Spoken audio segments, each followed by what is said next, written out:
Hey guys, what's up? Okay, we're wearing the Mossiverse sweatshirt. We just finished reading a full book, which I'm really excited about. I'm working my way through the Twisted series, guys, and it's been a blast. Also, fun fact, I just finished the third book in the series, Twisted Hate, and finishing that book, I just hit 100 books read so far this year. So I will soon be doing a video, probably in this same sweater and in this same getup, of my favorite books so far out of the 100 that we've read so far in 2024. So if you're interested in that, definitely stay tuned for upcoming videos. But this video is our all-time favorite subscription box, our all-time favorite haul of the month, which is of course for Book of the Month. The blue box came in the mail today, and I'm so happy. Anyways, that being said, we're gonna dive into this soon. But before we do that, I will also add a little clip in here of what we had available on the platform. So, hi everyone, welcome to J-Bay's Corner. If this is your first time here, welcome. If you're returning, welcome back. This happens to be one of my absolute favorite videos that I do once a month because I think Book of the Month is one of the best book services out there. It's a wonderful platform where basically these group of readers sit and go through all the upcoming new books that are being released and hand curate selections that they feel are the best of the best for us to choose from. The other thing that's beneficial about this service is that it is very inexpensive for what you're getting. Basically, for $15 a month, and with coupon codes and things like that that are out there if you scour the internet, you can even potentially get your first box for $5. You are getting a brand new hardback book. Any add-on book after that is only $10.99. These are normally anywhere between $20 to $30 if you buy them in store, and even off of Amazon, they're going to be on the higher end price points because these are brand new books. The other thing that I love about Book of the Month is the fact that the spines look so beautiful together because they're all bound in the same way. And all the designs are the same. It has the beautiful Book of the Month emblem at the top, and then the beautiful, beautiful covers. None of these books here are Book of the Month books. All of my Book of the Month books are actually on a separate shelf that I keep in a different room because I just like to keep all of my Book of the Month books together.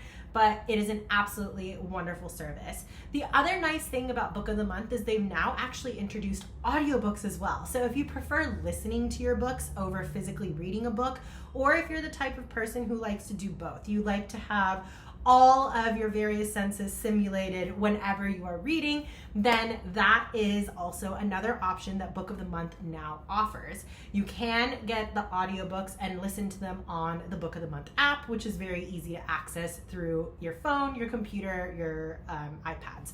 The other nice thing is that they have so many different genres of books. So we're talking horror, we're talking thriller, we're talking romance, we're talking romantasy, young adult, nonfiction, memoirs, all over the place. And they have a curated collection of all of these books. They always have a selection of anywhere between 5 to 7 books that you can choose for the month, which are all new releases for that month. Outside of that, they also have spotlight titles, which is basically a curated collection of books that have been either popular in the past few months or may in some way, shape, or form be related to a new book that's releasing, if it's a series or something like that, that you can check out as well. They also have new releases that didn't quite make the cut for the Book of the Month selection, but were still amazing enough that they needed the attention that you can peruse through as well. And then, of course, as always, they have a selection of multiple books from all the previous months. The Choice Award books that Book of the Month does, similar to Goodreads Awards, Book of the Month also does a Book of the Year reward, as well as nominations, so those books are available too. Once you're subscribed as well, if you hit a certain level of subscription boxes reached, you can also become a BFF of Book of the Month, and that will qualify you to get a free book on your birthday, as well as a free book of your choice from any of the Book of the Year nominations. So, after that huge spiel, let's get into it. Hey guys, it's that time of month. Let's look at what we got. So the pairing on Book of the Month. What could be more delicious than exes on a food and wine tour trying and failing to prove they're over each other? Let's see. What is this one about? So it's LGBTQ themes. It's 400 pages, extra spicy. So maybe not for me. Multiple viewpoints. But it's about Theo and Kit, childhood best friends, crushes in love, and now estranged exes after a brutal breakup on the transatlantic flight to their dream European food and wine tour.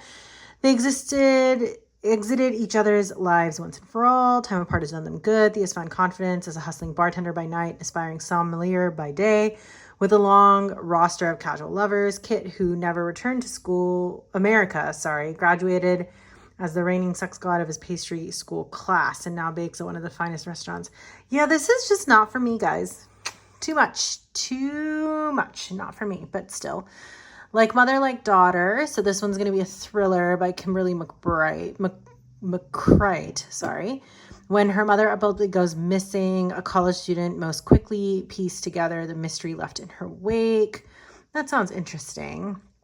Hera, definitely will be getting that. I actually really like Jennifer Saint.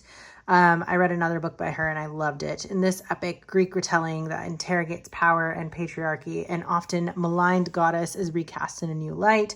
I think that should be fun. I had Ariadne by her and I really liked it. The Wedding People. If you ever have found yourself crying on the dance floor at someone else's wedding, this one is for you. Cheers. I don't know about that. That doesn't quite speak to me. And then 5-Star Stranger. This astute exploration of loneliness, connection, and the gig economy follows everyday life for a stranger for hire. I'm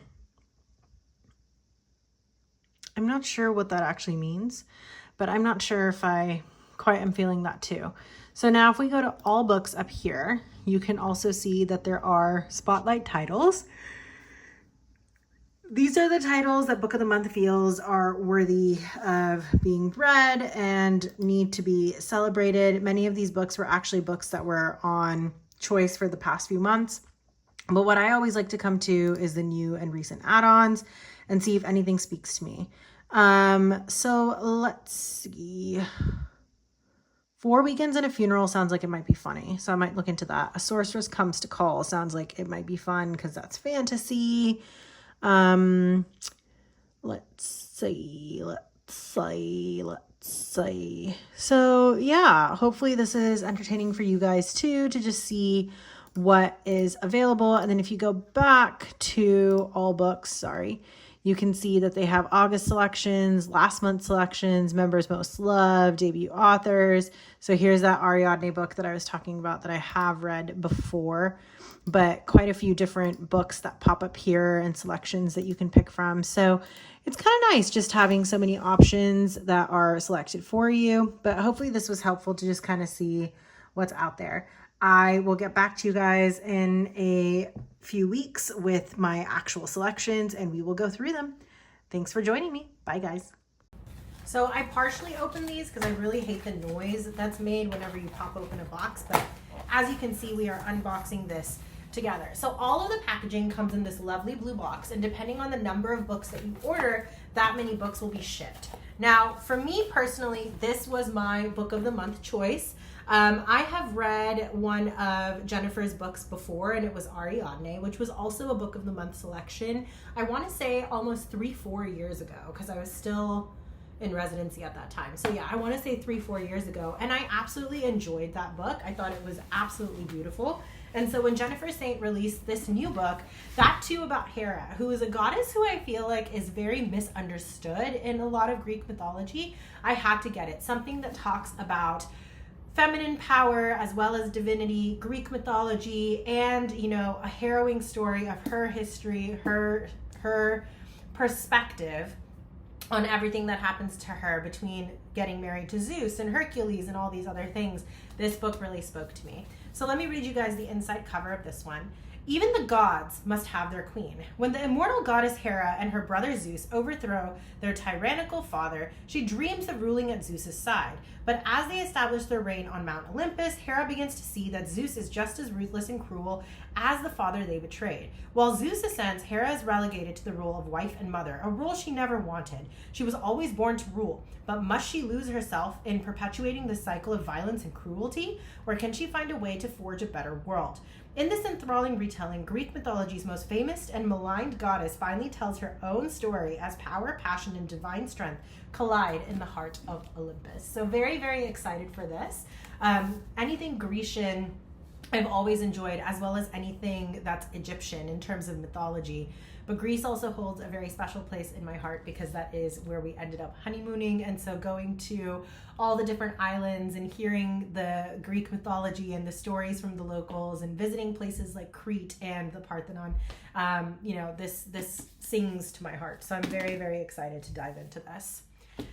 After that, the next book that I picked up, this is actually not a book of the month choice, if I'm not mistaken. This was in the standalone selection, but it's called 4 Weekends and a Funeral. This is a romance, and that's kind of all I know about this. I'm actually not even going to read the cover to you guys on this one, simply because I want it to be a complete and total surprise. The fact that Book of the Month did put it on their selections definitely makes me think it's going to be a fun one and a jam-packed read. That's definitely going to make me feel all the feels. But it just sounds like it's going to be so much fun. So I'm really, really excited to delve into this one as well. Also, that cover is just so cute. The next one is actually a fantasy novel, and I just love this color of the cover, guys. Like, that's just gorgeous. So this is called A Sorceress Comes to Call. Let me read you guys the inside of this one because I know it sounded really fascinating, but even I can't remember what it was about now. So Cordelia knows her mother is unusual. Their house doesn't have any doors between rooms. There are no secrets in this house. And her mother doesn't allow Cordelia to have a single friend, unless you count Falada, her mother's beautiful white horse. The only time Cordelia feels truly free is on her daily rides with him. But more than simple eccentricity sets her mother apart. Other mothers don't force their daughters to be silent and motionless for hours, sometimes days on end. Other mothers aren't evil sorceresses. When her mother unexpectedly moves them into the manor home of a wealthy older squire and his kind but keen-eyed sister, Hester, Cordelia knows this welcoming pair are to be her mother's next victims. But Cordelia feels at home for the first time among these people, and as her mother's plans darken, she must decide how to face the woman who raised her to save the people who have become like family. So this kind of gave me like Tangled wise, like Mother Gothel, or maybe like the evil queen from Snow White, or even like if you take in Disney, like, the evil queen, which I just said. I'm so sorry about that. But I'm just like so enthralled with this idea. So I'm really excited to bite into this and read this. This feels very much like a December tale to me. So I'll probably get to this closer to the winter because I don't think I'm quite in this mood right now, but I do think it'll be fun and kind of like whimsical in its own way with high stakes. So definitely feel like it's either fall or winter vibes for me, but I had to pick this book up because it just sounds so cute. And again, just adore this cover. Adore. And then last but not least, the book that I picked up is Happy All the Time. And this is basically following 2 different relationships and adult life as they navigate, the eccentricities of being an adult. So Guido and Vincent, best friends and third cousins, aren't expecting to fall head over heels in love, but that is exactly what happens. Guido is smitten with Holly, a dazzling young woman who chafes at the idea of complacency, while Vincent falls for Misty, a work colleague with an acerbic sense of humor who seems as uninterested in romance as she is in Vincent at first. In the months that follow, both couples will experience the rituals of courtship, jealousy, estrangement, family entanglements, and other perils of the heart as they try to find love in spite of themselves. Colwyn is a master of portraying the messiness of life. Here, in hilarious and endearing prose, she follows these 2 improbable pairs and their families as they navigate and ultimately find happiness together. Not all the time, but for the most of it. A modern classic, first published in 1978, Happy All the Time is as much a sophisticated romantic comedy about the love between 2 partners as it is a novel about the powerful bonds shared by family members, friends, colleagues, and confidants. So just sounds so sweet to me, and I felt like, especially since it's actually an older novel that's been republished, for Book of the Month to do that, there must be something special about it. And I was just too excited to read this to let it just lay by the wayside. So those were my selections. The other nice thing about Book of the Month is they always send you a little bookmark, and it always has a little saying on it. So this one says, "I've been expecting you," and it's this new blue bookmark that they've been doing. And so I have been growing my Book of the Month bookmark collections as well. But that is basically what I managed to pick up for myself this month in August. As you know, August is still happening, so definitely go check out the website if you are interested in picking up anything from Book of the Month. That's all I have for you guys today. Thank you so much for joining me. If you have any questions, I'm always here to answer them. If you have any commentary on what books you picked, what books you're looking forward to, any theories on what you think might be popping up on Book of the Month soon, definitely leave your comments below. If this inspired you to go check out Book of the Month, yay, I'm so happy. I get no commissions. I have no partnerships with them. I just absolutely love what they represent and what they do. And I'm recommending this because it's something I truly enjoy. So I hope that you get to find whatever sparks your reading fancy on Book of the Month. Thank you again for joining me. If it's your first time here, again, welcome to this corner of the internet with me in J-Bay's Corner. And if you're returning, thank you so much for coming back. I put out videos every Wednesday and Sunday on bookish content, as well as some travel here and there and some randomness, but primarily book-related content. And I would love to see you back again. So if this is your vibes, definitely consider hitting that subscribe and notification bell if you haven't done so already. And until the next one, I'll catch you guys later. Bye.